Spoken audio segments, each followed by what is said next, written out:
Samsung Galaxy A52 is one of the most anticipated devices in Samsung mid-range category. Almost all the specs and the design has been surfaced online, which gives us good idea what to expect from the next generation of mid-range devices. For design, it's looking similar to Galaxy A51 on the front side, and it has the same design of 6.5-inch of AMOLED display, which has a center punch hole camera cutout, which is of 32 megapixel, in-display fingerprint sensor, and a slim bezels. But what's more interesting is IP67 rating for the first time in a mid-range category, and better screen protection, and most importantly 90 and 120 Hz of refresh rate in 4G and 5G variant of Galaxy A52, which make this device as one of the best in the class of mid-range category because this high refresh rate feature is coming on top of AMOLED display, which make it an absolute diamond of a device. Obviously this 120 Hz of refresh rate is gonna be dynamic. Moving on towards the back side, we have a new square camera bump on the left side, which holds a quad camera setup, which is including with a main sensor of 64 megapixel, which is an impressive sensor,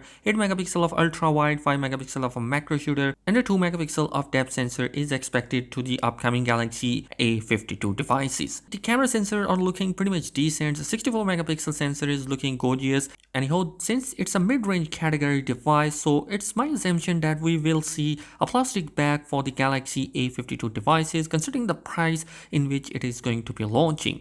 Well, moving forward towards the most important part of the device, which are the internals. Well, we are going to see two different models this year around. One is going to be a 4G variant for the A52 and the other one is going to be A52 5G. So both the devices are going to be coming with different processor inside, and the 4G variant of the Galaxy A52 will be accompanying a Snapdragon 720G processor inside, while the Galaxy A52 5G is housing a Snapdragon 750G processor inside. Both the processor will provide a decent performance, but the 750G is going to be a little bit on the higher side in terms of performance as compared to Galaxy A52 4G variants. But in my opinion, I honestly was looking towards the Snapdragon 870 processor or Exynos 1080 in both of these variants because they are going to be the latest and greatest mid-range category processor which both the Samsung and Qualcomm has announced. Anyhow, moving on forward towards the RAM and storage option, well, we have two different variants for both the 4G and 5G models, and we can expect the 6 gigs and 128 gigs and 8 gigs and 256 gigs of internal storage with a support for micro SD card. It's great to hear that we now have a base storage of mid-range category devices, which is going to be starting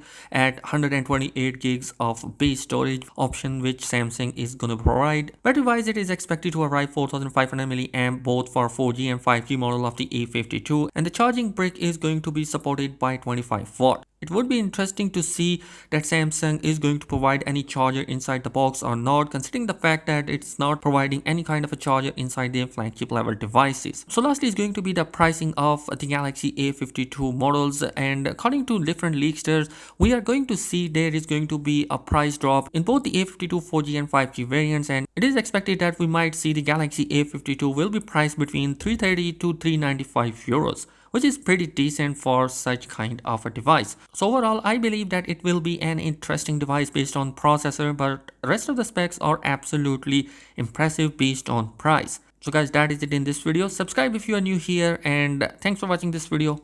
Peace.